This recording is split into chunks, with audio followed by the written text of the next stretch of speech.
మానవుడు ఎవరు అనేది కూడా మనం చూసుకుందాం కొద్ది భాగము.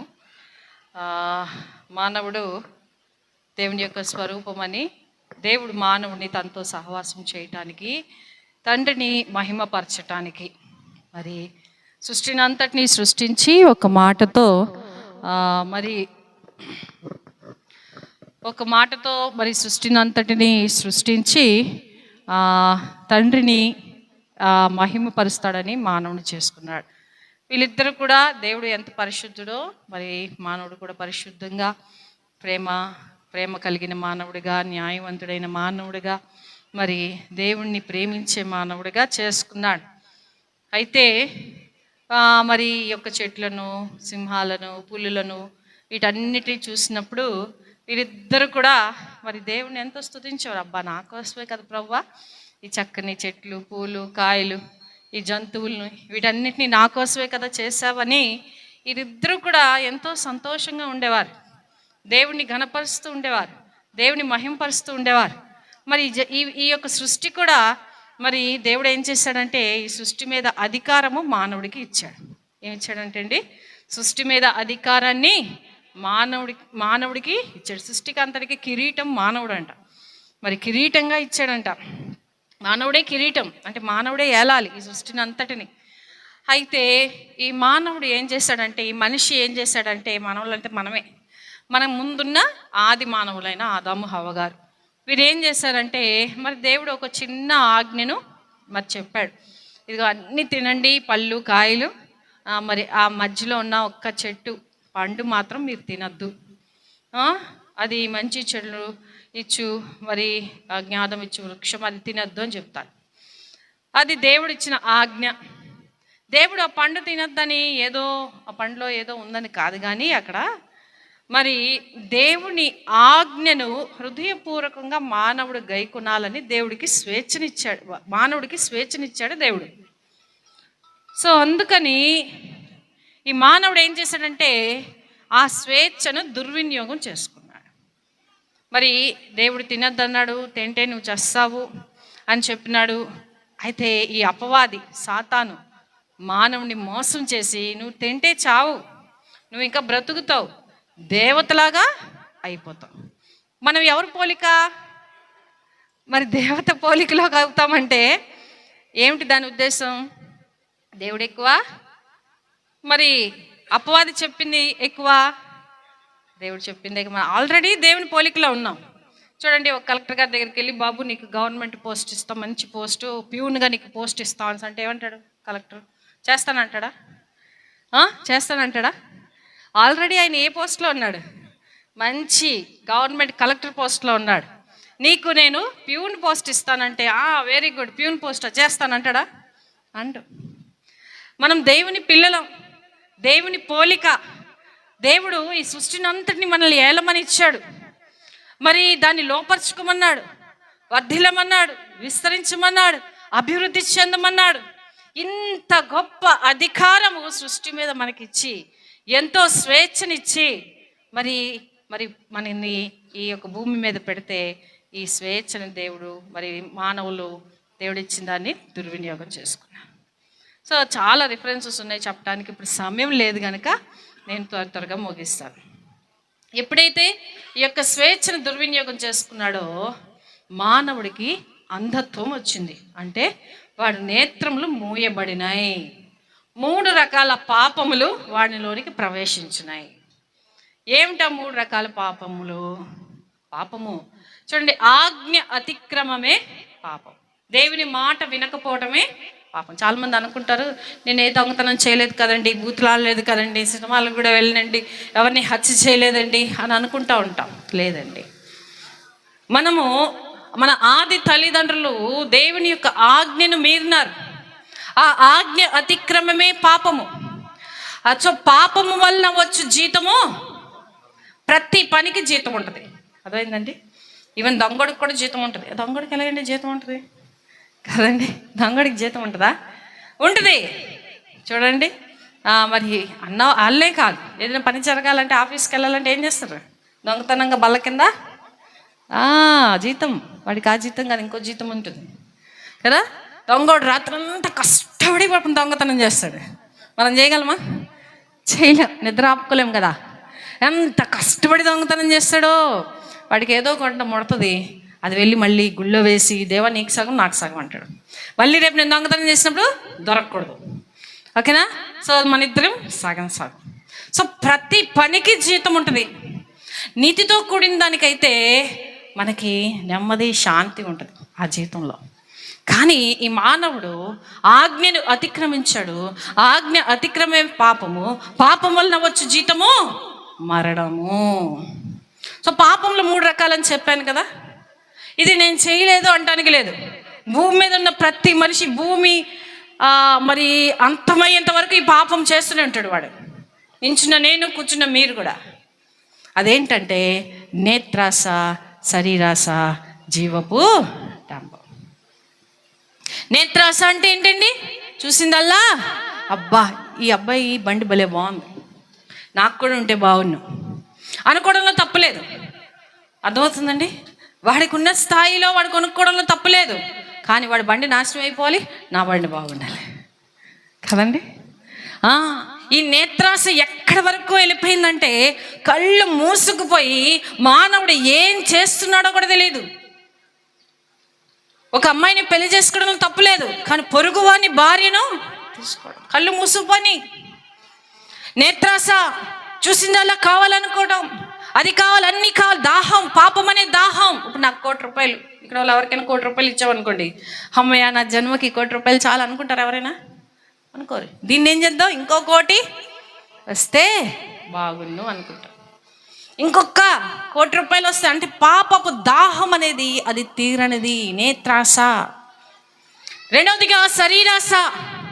ఈ శరీరాన్ని మానవుడు సుఖపెట్టుకోవడం కోసం ఆ పండు చూచినప్పుడు ఇదిగో నువ్వు చావవు, నీ నేత్రాలు తెరవబడతాయి అనగానే చూసింది, చూడగానే కావాలనుకుంది, చూసిందల్లా కావాలనుకోవడం. ఆ చూసి తినగానే తన శరీరంలోని ఏమొచ్చిందండి, మరి ఆశ పుట్టింది. ఈ శరీరాన్ని ఎలాగైనా సుఖపెట్టాలి. శరీరాశ. ఈ శరీరం కోసం, ఈ శరీరంను మరి ఎంతో దీనిగా చూసుకోవడానికి నేను ఏదైనా చేయాలి. అది తిండితనమే, తిండిపోతనమే, త్రాగుపోతనమే కావచ్చు, ఇంకొక వేరే పాపమే కావచ్చు. ప్రియమైన వాళ్ళారా, ఈనాడు మనం చూస్తూ ఉన్నాం, ఎక్కడ చూసినా సరే నాకు దక్కంది నీకు దక్కడానికి వీల్లేదు. చంపుకోవటం, భార్య భర్తను చంపటం, భర్త భార్యను చంపటం, పిల్లల్ని చంపేయటం, తల్లిదండ్రులను చంపుకోవటం, పిల్లలు తల్లిదండ్రులను చంపటం, ఇది అన్నదమ్ముల్లో జగడములు కదండి. శరీరాశ. ఇదిగో నా శరీరాన్ని సుఖపెట్టుకోవడం కోసం నేను ఏదైనా చేస్తాను. దుబాయ్ అటువంటి ప్రాంతాల్లో అంట బంగారు పళ్ళాలు, బంగారు స్పూన్లు, బంగారు గిన్నెలు అన్నీ బంగారమేనంట. ఆ బంగారం చూస్తూ బ్రతికిపోతాడా? తీసుకుని వెళ్తాడా? తీసుకెళ్ళడు. ఎంత సుఖం, కానీ శాంతి లేదు. మూడవదిగా మనం చూసుకున్నట్లయితే జీవపు డంబం.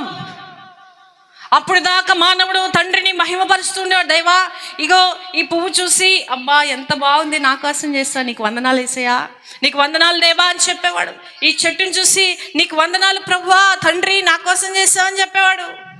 ఇప్పుడు అంటున్నాడు, ఇది నేను చేశాను, నన్ను బట్టే, నేనుండబట్టే, నేను నేను నేను నేను అంటూ ఒకరినొకరు చంపుకుంటూ ఉన్నారు. ఒకరినొకరు చంపుకుంటూ ఉన్నారు. చల్లటి పూట, సాయంత్రం పూట దేవాది దేవుడు, తండ్రి అయిన దేవుడు వచ్చి ఉన్నాడు. వచ్చి ఆదాము ఎక్కడున్నావు అంటే ఏమంటున్నాడు? ఎక్కడున్నావు అంటే దేవుడికి తెలీదా ఎక్కడున్నాడో? తెలుసు. అప్పుడు దాకా ఆదికాండము 2వ అధ్యాయంలో మనం చూసుకున్నట్లయితే అప్పుడు దాకా నా ఎముకల్లో ఎముక, నా మాంసంలో ఒక మాంసము, నీవు నారి నా భార్యవి అని చెప్పినవాడు ఇప్పుడు చెట్టు పక్కకి వెళ్ళి దాక్కొని దేవుడు వచ్చిన తర్వాత, తండ్రి వచ్చిన తర్వాత ఎక్కడున్నావు అని అడుగుతున్నాను. తండ్రికి తెలియదని కాదు, కానీ నిన్ను ఎక్కడ ఉంచాను, నువ్వు ఎక్కడికి వెళ్ళిపోయావు, ఏ స్థానంలో ఉంచాను నేను నిన్ను, నువ్వు ఎటువంటి స్థాయికి దిగజారిపోయావు.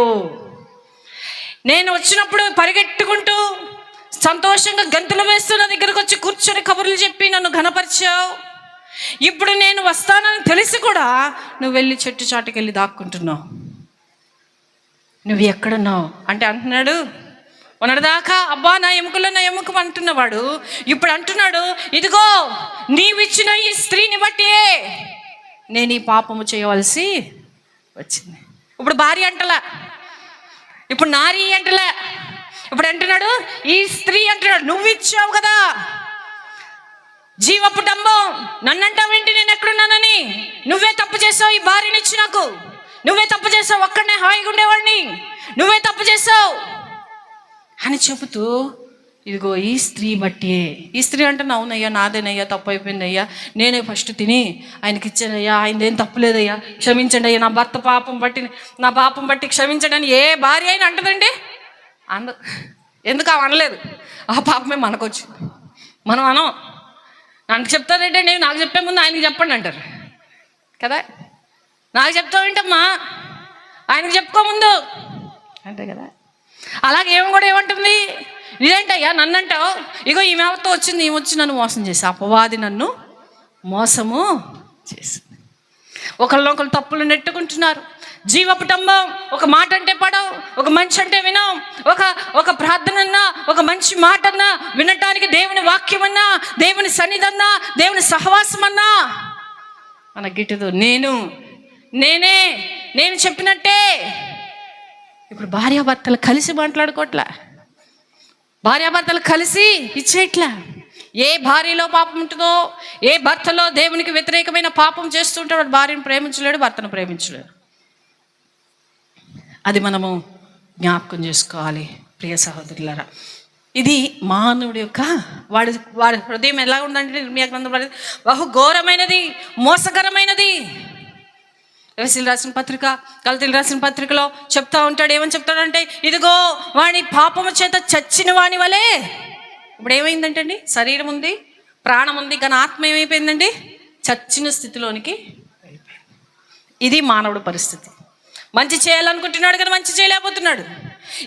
ఈ చెడు కార్యాలు చేసి, మంచి పనులు చేసి చెడుని కప్పెట్టాలనుకుంటున్నాడు. అందుకే మనకి ఎండాకాలంలో చూడండి, చలివేంద్రం, పలానా పార్టీ వాళ్ళు చలివేంద్రం, మంచి పనులు, కొంచెం చల్లగా నీళ్ళు ఇస్తే మనం చల్లగా ఉంటాం, మజ్జిగ ఇస్తాం, పుణ్యం వస్తుంది. వారి పనులు చూస్తే ఎలా ఉంటాయి కదండి. కొన్ని మంచి పనులు చేసి మానవుడు దేవుణ్ణి మెప్పించాలని తన పాపంలో ఏం చేస్తున్నాడంటండి, కావ్యబుద్ధి చేసుకుంటున్నాడు కదండి. అందుకే ప్రార్థనకు వచ్చినప్పుడు కానికి అయ్యగారు ప్రార్థన చేయండి నాకు ఇలా జరగాలి, కానీ మనం మాత్రం పాపపు జీవితాన్ని దేవునికి దగ్గర అవ్వడానికి ఇష్టపడం కదండి. అయ్యగారు ఇది ఇలా జరిగితే నేను కానుకిద్దాం అనుకున్నాను, ఫ్యాన్ ఇద్దాం అనుకున్నాను, మైక్ ఇద్దాం అనుకున్నాను, కొన్ని గుళ్ళకి నేను కానుకలు ఇవ్వాలనుకుంటున్నాను, గుడి కట్టించాలనుకుంటున్నాను. మరి జీవితం ఎలా ఉంది? ఈ నేత్రాశ, ఈ శరీరాశ, ఈ జీవపు డంబం. అబ్బే, మనిషి ఏమైపోతున్నాడండి? మనిషి దగ్గరికి అంట చేప వచ్చిందంట, ఫిష్ వచ్చిందంట. ఒక చిన్న పాట కూడా ఉంటుంది తమిళ్లో అనుకుంటా. మానవుడు ఆ ఫిష్ దగ్గరికి వెళ్ళాడంట. ఏమే, దేవుడు చెప్పిన దగ్గర నేను నీళ్ళల్లోనే ఉంటున్నావు, ఒక్కసారైనా బయటికి రావచ్చు, మా ఇంటికి రావచ్చు భోజనానికి అని అడిగాడండి మానవుడు. వస్తుందండి చేప? వస్తుందా? నేను వస్తే సస్తా, దేవుడు నన్ను ఇక్కడే ఉండమన్నాడు, నేను అక్కడే ఉంటా, దేవుని ఆజ్ఞని నేను మీరను. పక్షి దగ్గరికి వెళ్ళాడంట. ఎంతకాలం ఎగురుతావు, రెక్కలు నొప్పి రాదా నీకు? నీ పిల్లలు ఎగురుతున్నావు, నువ్వు ఎగురుతున్నావు, నీ పిల్లలు ఎగురుతూనే ఉన్నారు. ఒకసారి మా ఇంటికి రాజుగా రెస్టారెంట్కి వెళ్దాం, భోజనం చేసి వద్దాం, బిర్యానీ ఇప్పిస్తా అంటే వస్తుంది? అది రాదు. పులిని పిలవండి, ఏమే ఎప్పుడు మాంసం తింటావు, తోటకూర వండి పెడతాను, నీకు పచ్చడి చేసి పెడతాను, తింటుందా? అది మేక మాంసం దమ్ బిర్యానీ తింటుందా? ఎందుకని? దేవుడు వాడికి ఏం చెప్పారు అదే చేస్తున్నాయి. ఆజ్ఞను అతిక్రమించట్లేదు సృష్టి. హల్లెలూయా. అందుకే సృష్టి కూడా మానవుడికి ఏమైపోయిందండి? వ్యతిరేకము అయిపోయింది. దేవుడు మానవుని చేసి సృష్టిని ఏలమంటే ఇప్పుడు సృష్టి మనల్ని ఏలే విధంగా అయిపోయినాం. అయితే ప్రియ దేవుని జనాంగమా, మన దేవుడు క్యారెక్టర్స్లో ఒక మంచి గుణం చెప్పుకున్నాం కదా. ఆయన ఏమై ఉన్నాడు? ప్రేమమయుడు. ఆయన న్యాయవంతుడు. తన స్వరూపంలో ఆయన పిల్లలని ఆయన విడిచిపెట్టే దేవుడు కాదు. ఆలోచన చేస్తాడు దేవుడు. అరే వెళ్ళండ్రా, మీరు వెళ్ళి చెప్పండ్రా, నా మాట వినమని చెప్పండ్రా. అబ్రహాంని ఏర్పరచుకున్నాడు, ఇసాకును, యాకోబును, యోసేపును, మోషేను, రే వెళ్ళండిరా, నా ప్రజల్ని నా వైపు తిరగమని చెప్పండి రా, నా వైపు తిరిగి నేను వాళ్ళ వైపు తిరుగుతాను, నేను వాళ్ళకి దేవుడిగా ఉంటానని చెప్పండి, వాళ్ళకి నాయకుడిగా ఉంటానని చెప్పండి, వాళ్ళకి రాజుగా ఉంటానని చెప్పండి, నా ప్రజలుగా ఉండమని చెప్పండి, నన్ను పూజించమని చెప్పండి, నా మాట నేను కొన్ని ఆజ్ఞలు ఇస్తాను, వీళ్ళ వల్ల కావట్లేదు కానీ ఏది పాపమో వీళ్ళకి తెలియట్లేదు కానీ కొన్ని ఆజ్ఞలు ఇస్తానని ధర్మశాస్త్రం మనకి ఇచ్చాడు. ఇచ్చి దీని ప్రకారంగా జీవించమని చెప్పండి రా అని అన్నాడు. అంటే అది చేసేసంగా అమ్మయ్య దేవుడికి అయిపోయింది కదా, మళ్ళీ వెళ్ళిపోయి మళ్ళీ మామూలే కదండి. ఇలాగ నాయకుల్ని, ప్రవక్తల్ని, రాజుల్ని, ఎంతోమంది న్యాయాధిపతుల్ని పంపించాడు. అరే నేను ఎంత ప్రేమిస్తున్నాను కాస్త చెప్పండి రా అంటే వీళ్ళు చెప్పారు, చెప్తున్న వాళ్ళతో తనిచ్చుకున్నారు, చంపబడ్డారు. ఇంక ఇలా కాదని పరలోకంలో మీటింగ్ జరిగింది. ఇలాగే జాగ్రత్త వినండి, నిద్రపోవద్దు, అయిపోతుంది, ముగించుకుంది, ఆఖరి రోజు కదా కొంచెం సేపు. మేము ఎంతో దూరం కొన్ని మైళ్ళు ప్రయాణం చేసి వచ్చాం, 2 గంటలో పిల్లల్ని వేసుకొని. నేను దినాన ఈ కొద్దిసేపు కోసమే, ఈ అరగంట కోసం వచ్చాం, మీకోసం వచ్చాం. సో మీరు నిద్రపోకండి. మళ్ళీ మేము ప్రయాణం చేసుకుని మళ్ళీ 200 కిలోమీటర్లు మళ్ళీ మేము వెళ్ళాలి, హైదరాబాద్ వెళ్ళాలి మేము మళ్ళీ. సో దయచేసి ఎవరు నిద్రపోవద్దు. చాలా శ్రేష్టమైన మాటలు. అన్నం లేటుగా తింటే అరగదేమో కానీ దేవుని వాక్యం ఎంత విన్నా అరిగిపోతుంది.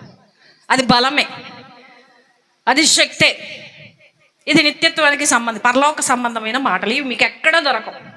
భోజనం అంటే ఎక్కడైనా దొరుకుద్ది, కానీ ఈ మాటలు ఎక్కడ దొరకవు. సో ప్రియ దేవుని జనాంగమా, మనం జ్ఞాపకం చేసుకోవాల్సింది ఏమిటంటే, ఇక్కడ మానవుడు దుర్మార్గుడైపోయి నెమ్మది లేక శాంతి లేక ఏమైపోతున్నాడంటే తిరుగులాడుచూ ఉన్నాడు. ఇప్పుడు మనం కోటీశ్వరుడి దగ్గరికి వెళ్ళి, అయ్యా నీకు మనశ్శాంతి ఉందని అడిగితే ఏమంటాడు? నాకు వాళ్ళ డబ్బు ఉంది, బ్యాంక్ బ్యాలెన్స్ ఉంది, అన్నీ ఉన్నాయి, నీకు మరి ప్రాణ భయం ఉందా అంటే, ఎందుకు? ఇంటి చుట్టూ సెక్యూరిటీ, కెమెరాలు, వాళ్ళకి భయం ఉంది కాబట్టి ఆయన పెట్టుకున్నాడు. క్రైస్తవులు మనం పెట్టుకుంటామా? పెట్టుకోం. ఏవో స్టాటిస్టిక్స్ కోసం పెట్టుకుంటాము. కొంతమంది దొంగతనాలు జరగకుండా. పెట్టుకోవడం తప్పని కాదు ఇక్కడ నేను అనేది. నువ్వెంత డబ్బున్నవాడి దగ్గరికైనా వెళ్ళు, ఏ మనిషిని అడుగు, నీకు నెమ్మది శాంతి ఉందంటే ఏం చెప్తాడు? ఇక్కడ ఉన్న వాళ్ళకు ఉందా? శాంతి ఉందా? పోనీ అది ఎక్కడ దొరుకుద్ది? డిమార్ట్లో దొరుకుద్దా? రిలయన్స్ మార్ట్లో దొరుకుద్దా? మీషోలో దొరుకుద్దా? బుక్ చేసుకుందాం, దొరకదా. ఎందుకంటే తండ్రికి తన పిల్లవాడు దూరం అయిపోయాడు గనుక ఈ సృష్టి అయిందే, ఈ భూమి అయిందే, సమస్తమైందే, ఆ మనిషిని తయారు చేసింది అయిందే. ఆయన చెప్పినట్టు వినకుండా నా ఇష్టం వచ్చినట్టు నేను జీవిస్తానంటే ఎక్కడుంటుంది శాంతి? తండ్రి ఉగ్రతకు లోనైనాడు, తండ్రిని సృష్టికర్తను తిరస్కరించినాడు. ఈ దినాల్లో మనం అధికారులకి ఎదురిస్తేనే బ్రతకట్లేదు, చచ్చిపోతున్నాం. కానీ సృష్టికర్తని ఎదిరించి బ్రతకగలమా? బ్రతకలే.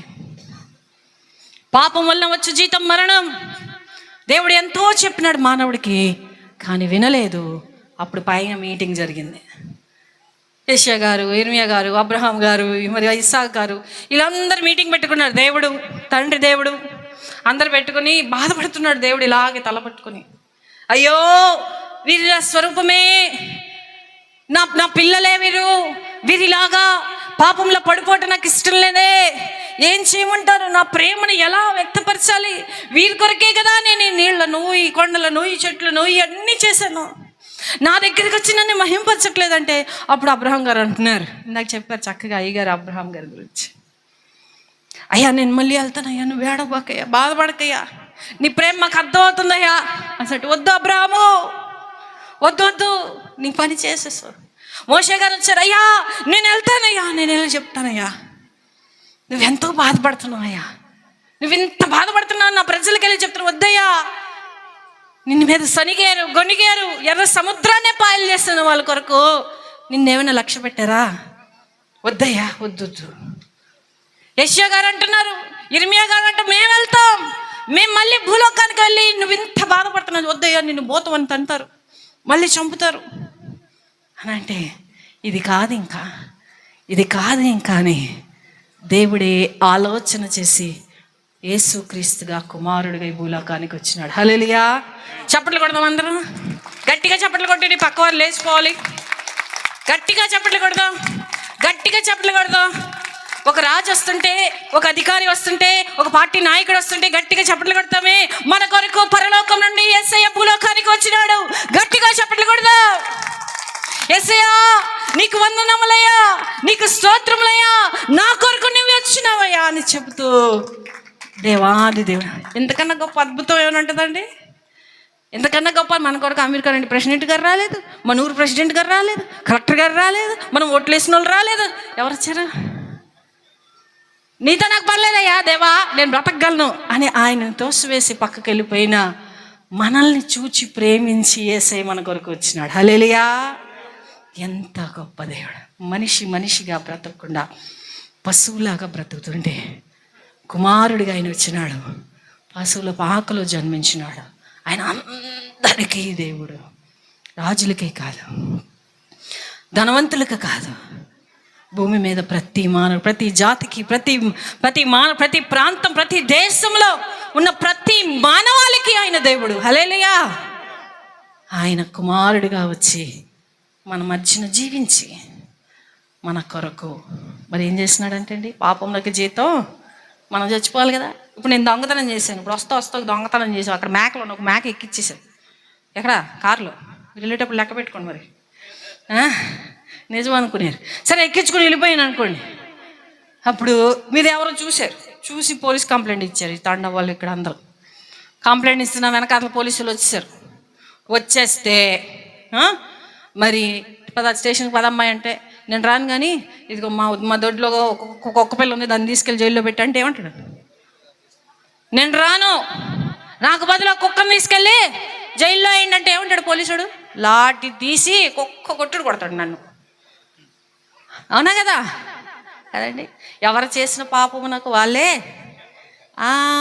మనం తప్పులు చేస్తాం, అయ్యగారు ప్రార్థన చేయండి అంటాం.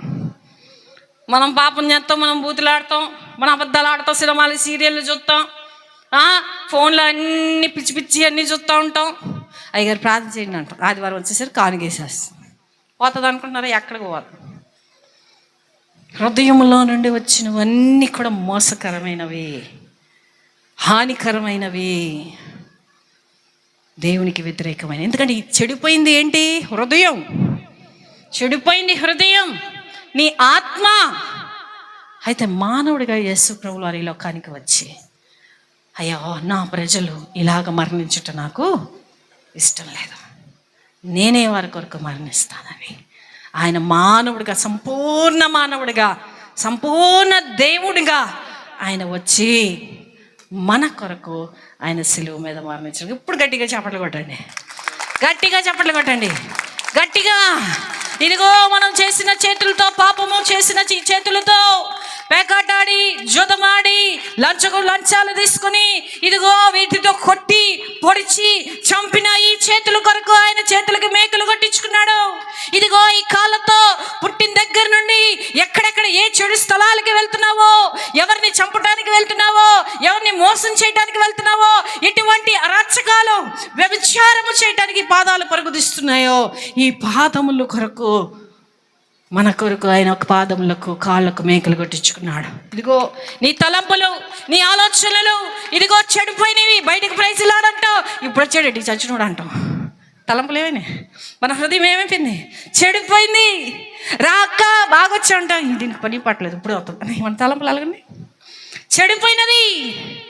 ఈ చెడిపోయిన ఈ తలంపులు ఎవరిని మోసం చేయాలి, ఎవరికి అన్యాయం చేయాలి, ఎవరిని చంపాలని ఆలోచన చేస్తున్న ఈ ఆలోచనలన్నిటికీ ఇదిగో ఆయన తల్లకి ముళ్ళ కిరీటము పెట్టించుకున్నాడా. పక్కతో చేసిన పాపములకు ఎవరికి తెలియదు అనుకుంటున్నావు? నువ్వు చేసినవి, నువ్వు చూసినవి ఎవరికి తెలియదు అనుకుంటున్నావు? మనం చెప్పుకున్నాం, ఆయన సర్వాంతర్యము చూచుచున్న దేవుడు, వినుచున్న దేవుడు, ఆలకించే దేవుడు. నువ్వు గదిలో ఏం చేస్తున్నావో, ఎక్కడెక్కడ నుండి ఏం చేస్తున్నావు నీ తల్లిదండ్రులు చూడకపోవచ్చు, నీ భార్య చూడకపోవచ్చు, నీ భర్త చూడకపోవచ్చు, నీ స్నేహితులు చూడకపోవచ్చు, కానీ ఆయన చూస్తున్నాడు. అందుకు పక్కలో ఆయన బల్లెము పొడిపించుకున్నాడు. హల్లెలూయా. నిలువెల్లా నలిగిపోయినాడు, నిలువెల్లా నలిగిపోయినాడు మానవుడుగా. ఇదిగో ఎవరైతే ఇదిగో ఈ యేసు ఎవరు, ఈ యేసు ఎవరు మన రక్షకుడు, ఈ యేసు ఎవరు మన విమోచకుడు, ఈ యేసు ఎవరు పాపం నుండి మనం విమోచించిన వాడు, దైవ కుమారుడు యేసు మన కొరకు ఈ భూలోకానికి వచ్చినాడు. హల్లెలూయా. మనం ఎంత భాగ్యవంతులం. మన కొరకు కరోనాలో మన అమ్మలారా, మన నాన్న రాలే, భర్త రాలే, భర్త శవం భార్యకి తెలీదు, భార్య శవం భర్తకు తెలీదు, ఎవరు రాలే, కానీ మన కొరకు యేసయ్య వచ్చాడు. అందుకే ఈరోజు అందరూ మనం బ్రతికిన్నాం. చనిపోయిన వారికి యేసయ్య లేడని కాదు, వారి పని అయిపోయింది, ఇక చాలా అయ్యా నువ్వు బాధపడిందని తీసుకువెళ్ళిపోయాడు. బ్రతుకున్నా మనం ఎందుకు బ్రతుకున్నామో తెలుసా? ఎందుకో తెలుసా? ఇదిగో ఈ యేసుని గురించి ప్రకటించుటకు, ఈ యేసు కొరకు జీవించుటకు, ఈ యేసు దగ్గరికి అనేక మందిని నడిపించుటకు దేవుడు మనల్ని బ్రతికించి ఉంచినాడు. ఆ శిలువ మీద ఆయన మరణించి 3వ రోజు తిరిగి లేచినాడు. చనిపోయినాడు, మనల్ని ఏం బ్రతికిస్తాడండి? చచ్చిపోయాడు, మనం బ్రతికిస్తాడా? బ్రతికించడు. దేవుడు ఆ యేసుని 3వ రోజు ఆయన శక్తితో లేపినాడు. పునరుద్ధాన శక్తి. మొదటి ఆదాము శక్తిని కోల్పోయినాడు. మొదటి ఆదాము శక్తిహీనుడైపోయినాడు, బలహీనుడైపోయినాడు, పాపంలో మునిగి తేలుతూ ఉన్నాడు. మళ్ళీ పునరుద్ధానం, స్ట్రెంగ్త్, మళ్ళీ పునర్జన్మ, పునరుద్ధానం. మళ్ళీ తిరిగి ఈ మానవుడు ఎవరైతే ఈ యేసు నా కొరకు మరణించినాడని నమ్ముతారో అతడు మళ్ళీ చనిపోయినను తిరిగి లెగుస్తాడు. హల్లెలూయా. పునరుద్ధాన శక్తిని మనకందరికీ ఇచ్చి మనల్ని చెడు పనులు, పాపము ఇక చేయకుండా ఉండటానికి ఇదిగో ఈ 66 పుస్తకాలు మనకిచ్చినాడు. హల్లెలూయా. ఇదిగో ఈ ఆజ్ఞలుగా కనుకో, ఈ కట్టడలుగా కనుకో, ఇదిగో నేను చెప్పినట్టు నువ్వు విను అని చెప్పి మనకి 66 పుస్తకాలు, గ్రీకు, లాటిన్, హీబ్రూ, అరబిక్ భాషలో లిఖించబడిన ఈ పుస్తకము మన భాషలోనికి, మన భారతదేశానికి, ఇదిగో మానవులారా నశించిపోతున్నారని యేసును గురించి తెలుసుకున్న వారి ప్రాణ త్యాగముతో ఈ పుస్తకాన్ని మనకు అందించినారు. దీనిని ఎవరు చదవరో వాళ్ళకి క్రైస్తవులు కాదు. ప్రతి ఒక్కరూ చదవాలి. ఇందులో భార్య ఎలా ఉండాలి, భర్త ఎలా ఉండాలి, పిల్లలు ఎలా ఉండాలి, తల్లి ఎలా ఉండాలి, తండ్రి ఎలా ఉండాలి, విధవరాలు ఎలా ఉండాలి, ముసలి వాళ్ళు ఎలా ఉండాలి, పిల్లలు ఎలా ఉండాలి, యవనస్తులు ఎలా ఉండాలి, నాయకులు ఎలా ఉండాలి, ఉద్యోగస్తులు ఎలా ఉండాలి, సైనికులు ఎలా ఉండాలో అన్నీ ఇందులో ఉంటాయి. సంఘంలో మేము కొంతసేపే మీకు వాక్యం చెప్తాం, కానీ ఇది ఎల్లప్పుడూ మీతో ఉంటుంది. అపోస్తుల బోధ, యేసు ప్రభు శిష్యులు వారు ఏదైతే చూచారో, విన్నారో, తాకారో అదే బోధించారు. దాని పక్కది ఏది కూడా దాని నుండి బయటకు వచ్చి ఏది బోధించలేదు. ఇది చదివితే, ఇది ధ్యానిస్తే ఒక మనిషిగా ఎలా బ్రతకాలో మనకు అర్థమవుతుంది. అంతేకాదు ఈ మనిషి తండ్రిని ఎలా చేరుకోవాలో మనకు అర్థమవుతుంది. ఆది కాండంలో, పాత నిబంధన గ్రంథంలో దేవుడు మన పక్షాన ఉన్నాడు. ఇదిగో నువ్వు నాకు తోడుంటేనే కానీ నేను వెళ్ళంటాడు మోషే, నువ్వు నా ముందు నడిస్తేనే కానీ నేను వెళ్ళంటాడు, నీ పక్షా నుండి నేను యుద్ధం చేస్తానంటాడు. అప్పుడు దేవుడు, తండ్రి అయిన దేవుడు మన పక్షాన ఉన్నాడు. సువార్తలకు వచ్చేసరికి అదే దేవుడు మానవుడిగా మనతో ఉన్నాడు. God is with us, God is among us. యేసు ప్రభువు మనతో తిన్నాడు, త్రాగాడు, నడిచాడు, బోధించాడు, స్వస్థత కార్యములు చేశాడు, మన వలే ఉన్నాడు. God is with us. ఆయన వెళ్ళి పరిశుద్ధాత్మను మన కొరకు పంపించినాడు. God is in us. పరిశుద్ధాత్ముడు మనలో ఉన్నాడు. మనమే దేవుని ఆలయం. మీరు అనుకుంటారు గుళ్ళో దేవుడు ఉంటాడని. గుళ్ళో దేవుడు ఉండడు. గోడలు ఉంటాయి, కిటికీలు ఉంటాయి, ఫ్యాన్లు ఉంటాయి, మైక్ సిస్టమ్ ఉంటుంది. గుళ్ళో దేవుడు ఉండడు. దేవుడు ఎక్కడ ఉంటాడు ఏంటండి? మనలో ఉంటాడు. మనం గుడికి వెళ్తే మనతో పాటు దేవుడు అక్కడ ఉంటాడు. అర్థమవుతుందండి? ప్రియదేవుని జనాంగమా, ప్రియదేవుని జనాంగ, ఈ రాత్రికాల సమయమున కొద్దిమందిగా కూడుకున్న మీరు ధన్యులు. తండ్రి ప్రేమను తెలుసుకుంటకు, నశించిపోయిన మానవుని తిరిగి తండ్రి దగ్గరికి ఆ ప్రేమను చూపించటానికి యేసు ప్రభు ఈ లోకానికి వచ్చి మళ్ళీ తిరిగి తండ్రితో సంధి చేసి సమాధానపరిచి ఆ ఉగ్రత అంతా కూడా యేసు ప్రభు తన మీద వేసుకొని మనము తప్పిపోకుండా జారిపోకుండా ఉండటానికి మన కొరకు పరిశుద్ధాత్మను పంపించాడు. తండ్రి యేసు ప్రభుని పంపించాడు. యేసు ప్రభు తన పని చూసుకొని వెళ్ళిపోయి పరిశుద్ధాత్మను పంపించాడు. పరిశుద్ధాత్మ మనలో ఉండి ఇప్పుడు మనల్ని పంపిస్తూ ఉన్నాడు. హల్లెలూయా. పరిశుద్ధాత్మ మనలో ఉండి ఏం చేస్తున్నాడంటే అండి, అపోస్తులను పంపించినాడు. ఇప్పుడు మనం ఏం చేయాలి? మనం వెళ్ళాలి, వెళ్ళి సువార్తను ప్రకటించాలి. ఉచితముగా వచ్చింది, ఉచితముగానే. సువార్తను అమ్ముకుంటానికి వీల్లేదు. స్త్రీలు సువార్త చేయాలి, పెద్దలు సువార్త చేయాలి, పిల్లలు సువార్త చేయాలి. పాల్ యాంగ్చో గారు రక్షింపబడి అన్ని వేల మందికి సౌత్ కొరియాలో ఆయన సేవకుడు అయినాడు. ఒక చిన్నది ఆయనకు సువార్త చెప్పింది. పిల్లలు సువార్త చేయాలి. అందుకే చిన్నతనం నుండి వాళ్ళు సండే స్కూల్కి పంపించాలి. ఆడవాళ్ళు సువార్త చేయాలి. మొట్టమొదటిగా సువార్త ఈ భూమి మీదకి వచ్చింది ఒక స్త్రీ వలనే. యేసు ప్రభు మొట్టమొదటి సువార్త ఏ స్త్రీకే కనబడి చెప్పి ఉన్నాడు, వెళ్ళు నేను లేచి ఉన్నానని.